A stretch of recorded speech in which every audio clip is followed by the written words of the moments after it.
Bientôt, tu vas atteindre sold out le 22 avril ici.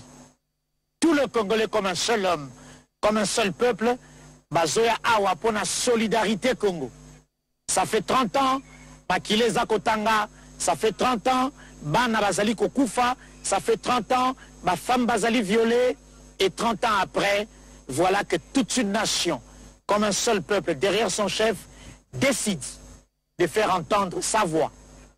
Notre voix est entendue au plan diplomatique, notre voix est entendue dans le front militaire, notre voix est entendue dans le front populaire, dans le front médiatique, Congolais Téléma. Congolais Téléma parce que Sika Ozali, ceux qui ont télémité, Otako Téléma na Sika na yo azalité, Pambate Mboka Ezali Abisso, ceux qui distraction et koti, sérieux et kei, Mboka Eko Kende, Lobitoko Koma, Baumbu, na mabele bakoko batike la biso. Yango tolobi, Congolais Sika Ozali Téléma, na Paris, Bruxelles, Luxembourg, Hollande, Allemagne, et partout à travers le monde entier, Congolais nyonso azali ako Téléma, Pambate soko tali drapeau yo.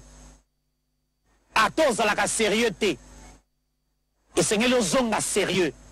Parce que ici, il s'agit de na lingala na likambo ya mabele. Likambo ya mabele zali ko obligé ngai na yo ndeko. Toti kala sérieux, pete batela ekolo entre ba mikolo nyonso. Pasi oyo tozali nango lelo na Congo. Ezali ya Tshisekedi te, o Tshisekedi aza moto akoleka. Pasi oyo tozali nango. Ezali ya basango te. Ezali ya opposition pe majorité te. Ezali pasi ya biso nyonso. Élément ici kozali batela ekolo. Participer à la gouvernance sécuritaire. Aux yeux informations, aux yeux renseignements, kende kopesa na ba service ya police. Kende kopesa na bandeko ya armée o bazali pembeni esika yo fandaka. Kasi. L'actualité ezali makasi mama Virginie. Na lingi opesa ngai permission na yamba de Komoko Panzi Sango na kutane na Paris comme on a Eric Wemba. Oui bien te actualité lelo débat et outil na likambo ya mauvaise gouvernance et leki na likambo ya tribalisme lelo na likambo ya fédéralisme. Nani alingi Congo ekabwana na biteni po bango bazo esika ya kokamba. Qu'est-ce qui se passe? Ou qu'est-ce qui a été noté dans l'agenda politique? Il y a Bandeko Ensemble pour la République, agenda politique. Il y a Ndeko Moïse Katumbi Chapwe, au détriment du pacte constitutionnel. Tozali nango, après Sun City, Toyebi Nini Toyo Kanaka, Moto Akozwa, Bokondi Nabando Kite, que la forme de l'État est définie dans la Constitution. Olingo a apporté modification. Et la question, il faut que Ndeko Simba beaucoup l'ikondi. Alors que le régime en place a tenté d'en parler, on a crié aux sorciers. Quelqu'un qui sait, qui ne va pas organiser un référendum, mais qui veut qu'on change la forme de l'État, sait que le coup d'État, il est constitutionnel, sait que cet homme ou cette femme prépare un coup de force contre la République. Et nous voulons aujourd'hui en parler avec notre invité, Eric Wemba, que je fais venir sur ce plateau spécial depuis Paris. Bonjour Ndeko et bienvenue. Ndeko Yves Abdallah na pesi mbote, na pesi pe bana Congo nyonso mbote o ba olandanga, na tembeli sous drapeau oyo. Oyo eza Congo, eza likambo mabele. Mpona likambo mabele, na pesa exemple moko. Po bato azolobo biso pays munene boye ba envahir biso par un petit pays. Un petit pays. Mais c'est la première fois dans l'histoire du monde. Soko total il y a 44-45. Les Japon est le roi Rwanda, pays qui va la Chine. Un grand pays comme la Chine. Mais différence n'a besoin de la Chine les années. Donc on va ici, nous avons régné la Chine comme Mao Tse-tung. Donc on va ici, il y a un opposant qui serait pas un opposant de Bakatumbi, Banani, Bakabila, Basesanga. Mais moi c'est opposant à Mao Tse-tung comme le général tchéquien. Abino est comme un général tchéquien. Si en tout cas, nous avons une gouvernance, nous avons mais, le roi de Komiawa, afin de la Maramnabiso à Congo, to bengana no banguna japonais libanda. Yango le Japon comme grande puissance. Jamais les Chinois non, maoti tout mazo sala boye yango tozana ba Rwandais te o to muni o ngai na soko sepela te yebi ki ngala mingi na ba opposition to lobake papa Tshisekedi c'est notre président to yebi ba faiblesse na ba force na ye mais to lobake papa Tshisekedi na minute to tino makambu tout pembeni to bengana ba Rwandais s'il y a des problèmes to kozongela ngo na maison Congo mais ba Rwandais ba ko régler problème na bisoté. Donc yoza d'accord te na attitude opposition ça ko officier lelo bango basala ko la libanda ya mboka libanda ya masolo likamamboka etali bango te. Ba ki ko se rallier même na ba Rwandais. Ba réunion so landi ba révélation na ba se rallier na ba Rwandais. Souci na bango kaka bazwa pouvoir. Yo so mona na mboka mutazaki président Senya comme rebelle. Et ça la mawapi yo mto programme ka Tshisekedi. Biso to kanga ki yote. Ba résultat biso to wala kité. To yena butu biso so ke Tshisekedi akani. Bon, il paraît qu'il y a un problème de la carré minier. Mais tous les Capenhague, non, le Kobomi, ça va congolais. Koko, ça va congolais, la guerre pour régler le problème de la carré minier au Tshisekedi, après ça qui était pour y opérer beaucoup. On a tout dit, mon qui était président Séni a commis rebelle. Passant à un président de la République Yakala. Pour un président de la République Yakala, Moussa Nezali, celui qui confie, n'est-ce pas toi, on a confié, on va bien au Bassanchou. Ah, il y a un régler le problème. N'est-ce pas Joseph Kabila. Donc personne ressource. Ceux qui crient en Mozambique, mais première fois tout comme président a commis rebelle. Pour on a un salana nangaza patin, il y a Moutazala Kiwana, où a s'installer na Koma. Sans l'autorisation du président en fonction, il y a s'installer na Koma, l'intention. Donc, Titi Diaba Congolais, les autres qui la surtout qui n'est pas Kagame, pour régler le problème de la Congolais. On a besoin de tout ça d'accord. Toujours soutenir Tshisekedi, mais il y a un président. La constitution dit que c'est lui qui représente la nation. En temps de guerre, c'est lui qui incarne l'État. Ce n'est pas dit que c'est autour de lui qu'on doit créer l'unité. L'unité pour tout Bengana Bangouna. Ce n'est pas que Tokomi Bata Tshisekedi, mais c'est la constitution. C'est le président qui représente l'État. Mais ce n'est pas que Tokomi d'accord dans ma moi, je resterai critique sur le gouvernement, c'est ça, Malamouté. Tokolobela. Mais la minute, c'est comme intégrité territoriale. Et c'est la composition de la majorité. Batutu, Basanganaka, Basimbaganini. Quelle que soit la puissance, il y a Etawana. Autour de la guerre populaire, les Vietnamiens, ils ont fait face aux Américains. Même les Kibés. Parce que le Vietnam, la guerre est comme une populaire. Même Koko, ça, la bilanga aussi, Mamunduki. C'est ce que nous devons faire. Guerre au feu comme populaire. Pour tout bien na Rwandais, Kagame qui nous règle pas problème na Rwandais. Il y a mon cas la démocratie. Il y a mon coup à l'égaré 90% des voix. Qu'on a opposition ça raté comme à l'élection pas candidat opposant. Bon, biso peut tout ça on a mis la démocratie mais les pays de liberté tout ça on a Rwandais athées. On a les grappé na télé 50 on a critiqué Tshisekedi na kepe na ba bière na. Nous tokanga na. Et il a la sur la télévision nationale. Ouais, na la télévision nationale. Na ba rappé bien na bimi na l'équipe na ye muta moi c'était batu ba yebi la télé 50. Je n'étais pas tendre vis-à-vis de la gouvernance de Tshisekedi. Mais est-ce que problème parce que tu es mécontent, on est d'accord dans la gouvernance, faut simba minduki. Ah peine en France ça va pouvoir mes alliés. Est-ce que Mélenchon ça d'accord dans Macron? Non. Est-ce que Marine Le Pen ça d'accord dans la gouvernance à Macron? Non plus. Mais il remonte batu on a te ba kendo to Poutine. Il y a to envahir mboka to benga na Macron. Non. Tant que Poutine a mekiawa. Ou bien allemand mekia au monde a Mélenchon a reposé Macron. Quelle réunion? Quelle réunion? Tu attaquer ça le roi tant terrorisme côté en France. Il y a des choses pour lesquelles il n'y a pas opposition et majorité. Il y a intégrité territoriale. Les Kambouama Belé, les Kambouama Congo. Très bien. On a été sur le drapeau bien ça les Kambouama Belé. Donc jamais Tokoma Rwandais. Jamais. Tokobunda. Pour besoin de Walika les Talibisote. Pour éviter que la France va comme la capitale. Banazi. De Gaulle, de Gaulle, Bimara même Mboka. Et ça, les Kambouama territoire. Tata Bokomi Kinshasa. Bitumbane qui continue si tu rebenga bino. Tu récupères le territoire Nyoso. De Gaulle à Bima qui Paris. Bimi, mais il a continué à mobiliser en dehors de Paris. Donc les Congolais ne sont pas prêts à relâcher. Exemple, il y a peuple à Bukavu. Où ils ont la résistance pour comme on a Congolais Nyoso. Babangi Sabino, tu as qui Sarani. Donc, Rwanda qui dirige Biso soutien à Congo. Et si vous avez une complicité, Kabila, cette fois-ci, ça n'est fini. Derrière Tshisekedi, Azana Mabene, Azana Malamunaye, je l'ai dit qu'il a réussi la mission au 4 accords olympiques en Rwanda. Donc, Biso comment pour monter comme président, pour monter comme ministre, liste qui est en Rwanda. Liste pénale qui est en Rwanda. Rwanda, il va bâtir Moutou. To boui ba Rwandais, bâti Kabiso, Tshisekedi Azande Konabiso, Azamo Anabiso.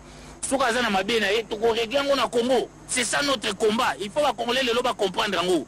Très bien. Tshisekedi ya koleka mais bino bokotikala baumba ba Rwandais likambo Mobutu atikaki yango Laurent Désiré ayaki na bato wana ntango atengami babomi ye lelo bazwi Tshisekedi balingi ye te mpo atelemeli Congo parce que aza na ama Congo mais soki bino bolobi ke loi tolingi Tshisekedi te ba Rwandais baya problème wana etikala même après Tshisekedi bondimi totikala boumba ba Rwandais pena bondimi yango ngana mobiliser ba Congolais tozala esa likambo ya mabele. Très bien. Nous ne céderons même pas un centimètre dans le territoire. Très bien. Alors, dans le résultat obtenu au plan diplomatique, les sanctions toutes les officines étrangères reconnaissent le Rwanda comme agresseur de la RDC et le Rwanda comme étant la personne ou le pays qui finance et qui donne de la logistique aux rebelles. Est-ce qu'il y a 30 ans, on avait réussi à avoir ça? Et ça, succès diplomatique, succès diplomatique. Bah, sanction ezali, ya ba James Kabarebe. Les Rwanda, bah, ça n'a qu'à sanction. Donc, là, parce qu'il y avait des complicités internes. Au bon, bah, qu'on protégeait les Rwandais. Aujourd'hui, on ne protège pas les Rwandais. Diplomatie n'a pas salami. Moi, je félicite la ministre aux Affaires étrangères. Wagner Kaikwamba. En tout cas, tu as Ouazalendo. Ouazalendo à diplomatie congolaise. Même na maman premier ministre, Kimisaki Kagame na Addis Abeba. Donc, toujours féliciter. Les gens minimisent les femmes. Mais ces deux femmes-là, ils abattent un travail. Moi, ça, ton rambo, mais tout le monde qui va maman, va télémi. Va maman, va télémi, va papa, va papa, va complice, va Rwandais. Mais va maman, va complice, va Rwandais. Basé belé sur tout en liste, bah vient à biso baza ba frère Diongo, ba nani, baza ba complice ba Rwandais, mais ba maman ba telemi. Même mboka pena ba maman, sur total basi na mi balé ba ko simba mboka. Faut ba simbi mboka ba maman ba telemi. Biso pe sima ba maman ba lingi te bana bango baza ba umbu. Ba telemi le rola na. Maman Maria telema kitang ba boma Jésus. Ba boma Congo mwana bango, ba maman na ba telemi, diplomatie au marché. Kagame a sauté monde entier. Monde entier, mais problème que tu as une complicité avec les multinationales. Même en France, les multinationales, on va exploiter le Congo. On va dire il y a une position France est clarté parce que l'intérêt est total et mais ça tout marqué. Tu gagner mais tu vaincre moi d'étape. On n'a pas encore gagné totalement. Faut tout gagner la diplomatie même sur le plan militaire. Très bien. Faut tout gagner. Rwanda à mon côté, Azunga. Kagame qui doit régler ma promo Mbokanae. A régler ma promo. Il y a Bisso Matik et la Bisso. Entre Bisso. Entre Bisso. Aussi, c'est la Bisso entre Bisso. Ça, le problème de FDLR. Pas ça, la paix dialogue inter-rwandais. Comment ils ont Bisso, ça, la dialogue n'a pas M23. Il y a mon bâton, il y a bien un génocide. Pas ça, la paix dialogue. Bisso peut exiger dialogue inter-rwandais. À résoudre les problèmes en interne. Bisso doit porter pour Wanate. Il y a conflit à Rwanda et s'exporter dans Mbokana Bisso. Moi, je reste patriote. Il faut rester patriote. Marine Le Pen est un patriote. Même ça opposante, il y a Macron. Mélenchon, c'est un patriote. Ils n'accepteront jamais. Mais classe politique, vraiment, il y a opposition pour décevoir. Déception, ça total. Bavandiawa, Bazo, c'est la carte. Nangaya, leur problème, car Abapé, ça va au pouvoir. Mais pouvoir pour quel pouvoir? Pouvoir, il y a beaucoup de Rwanda, Abdallah, comme ministre, liste il y a pendant le biso Bokanaï, comme esclave dans Bokanabiso. Bon, ils ont ça dans le territoire occupé, Bazo Boma. Sous le silence complice, il y a la communauté, car la suite dérive, ça vient à Kinshasa, Boutsemouno. Maintenant, Bazo Boma, silence total. On n'accepte pas ça. Alors, très bien, pour terminer, Nangana Zoavina sur Atozalina Arena, le 22 avril. D'accord, Arena, Solidarité Congo. Baptiste Bassangani, Gibbs, Dadjou, Fali Poupa, Youssoufa, Ebele en tout cas. Notamment Angélique Kidjo, Baptiste africain, Moussoupe Bazali. Tout ça, on le 22. Misolo Topé Recette et qu'on a affecté pour na bien-être et enfants congolais Bazali affectés par la crise sécuritaire dans Cannabis depuis 30 ans. Un message de solidarité par rapport à cet événement. Un message de solidarité, ça n'est pas qu'il faut retenir. Depuis qu'on a constaté en gros. Au Soroju Games, Congo. Mais j'ai comme l'impression, peut-être dans ce s'est trompé, dans le Congo, il y a paix. Bano babota miawa, o bazape na babota miawa, baza na compassion ya makambo est. Alors que baïbi ata Congo te bakenda pété. Kolega biso moko na conscience na biso toza na mona kati ya Congo. Ya koluka ba intérêt na biso bazoluka ba fédéralisme ya ba Olivier Kamita tuwana. tout à l'heure. Yango na sengi vraiment tous à la mobiliser toute l'Afrique. To porter voix à Congo. Ba artiste na biso to sepeli ba dadju na ba Gims na fali upupa na tuka na beti chapeau. Musicien azawana ka raté pour na ba concert. To moni ke ba musicien ba remonte en conscience. Ne ba Alpha Blondine ba yo karabango tant problème ezara na Côte d'Ivoire. De plus en plus nos artistes commencent à prendre conscience qu'il faut défendre le Congo. Pour ceux Congo en koufi concert to robetate, musala to rosalate. Donc faut Congo na vivre. En tout cas tozo ko encourager concert wana mobilisation générale. Bisonio Sotogoya. Le 22 avril. Le 22 avril, nous serons ici pour soutenir le Congo. Très bien. Alors, Balobi, photo longue RDC, comme un RFC. Nanya lobby, Olivier Kamitatu. À l'équipe Bissonio Sonamaele, à l'équipe Constitution, le Kabissonio, à l'obité, la forme de l'État, aux Alina Ngwawa, et Simbité. Et bon, Bisoto Zomboka, Toka, Teni, Topé Samotra, Moteni, à diriger. Analyse Nayo. Le fédéralisme, c'est ma bête. C'est qui Bitumba, ils ont Congo.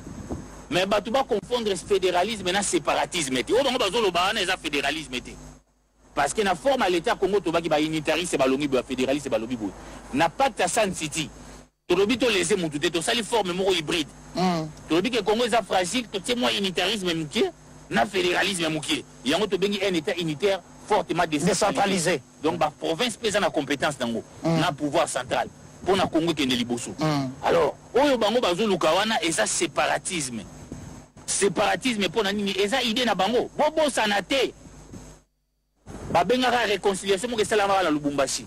Avec l'évêque le plus séparatiste. Félicien Mouté. Ba wa ke zombonga ba Rwandais pour ça la musala zo sala wana. Ba kenda bango tout ba kabila faux fédéralisme. Ba lobi ke katanga mtele sa Congo. Biso na kin tozane logoté. Donc faut pas qu'il y ait un fédéralisme, mais il y a une idée séparatiste. Tchomba meka kango et Simbarate. Le Tchombe lui-même est rentré au Grand Congo. Et ko Simbate. Katanga doit rester dans les Grands Congo. Idée wana toboyi yango ya Moïse Katumbi na Olivier Kamitatu. Au Kabila, à Monique opinion comme ma bébé, tu dis babi obiso maramoa to yebi yangote. Mais pourtant il faut dire quand même que le PPRD, en tout cas le gros et membre PPRD d'accord la déclaration wana. La déclaration wana. Et puis Simbilinga minga. Pourquoi? Parce que bino ngana zali na Kinshasa. Bobengi biso to marché pour Félix Alungi a changé constitution. To bimina balabala pas ya changement la constitution, to marché. Mais bino boyena l'isola fédéralisme. Si c'est Kabila ke sangana na Katumbi na dit sabeba balobi o tisikela lingo changer constitution. To kamo akutu. Mais les lobbies no mo balobi fédéralisme. Or parmi l'article il y a changer qui na 220 des formes de l'état. Donc si bon libo qui na fédéralisme, faut bo changer constitution. Alors beaucoup mbotara tiseki di ponani. Pourquoi bien nous que vous allez guerre peut pas changer la constitution? Pour bien nous prôner changement de constitution. On ne peut pas aller au fédéralisme sans qu'on change la constitution. Alors on ne sait plus qu'est-ce que l'homme politique veut. Biso makambwana toza na katité. Biso ezali kamba mabele. Toko bunda pona mabele. Toko zonga na ba détail belé té. Toko za na arena, toko partout. Moi na nyonso a Congo Simba à défendre. Eza ko benga na NT ba sala yango même na Vietnam. Mutu to Simba ki munuki. Mouza bandaki yango bo akoka yango bien té. Mais cette fois-ci, avec les fils distincts délimités, la guerre sera longue et populaire. Nous ne céderons même pas 1 centimètre carré. Très bien. Territoire, on a biso à 2 345 000 carrés. 410. Oh, mon la tique la biso. Oh, yo, bakoko batique la biso. Donc on peut s'attendre 1 centimètre. Nous allons céder à nos générations futures un Congo fort, uni et prospère. Très bien. Merci Eric Wemba. Na libéré. Merci, merci. Alors, maman, Virginie Moniz, yagi showa, yagi motoa. Donc là, nous avons salué l'antenne. Vous avez le Robaxa. Alors, tu as un drapeau dans la. Batutumbote, bon, talakaka. Tozali, tozoya Kinshasa Zamboka la biso. Mais, bato mabe bayaki awa. Tu es de déraciner bango. Nazi Goebbels. Oui, Nazi Goebbels. Azaka chargé ya propagande ya Hitler. Pour nous justifier l'occupation. Bazalaki awa. Thérèse Agi moi vide. Et on a un déraciner bango. Ce qui est tombé sili. Merci. Très bien. Alors, nous allons redonner l'antenne à Kinshasa, Virginie Lofembe, ainsi que toute l'équipe. Reprenez l'antenne et on vous retrouve tout de suite après avec notre deuxième invité. Congo Avenir. Mboka ya Bakongo.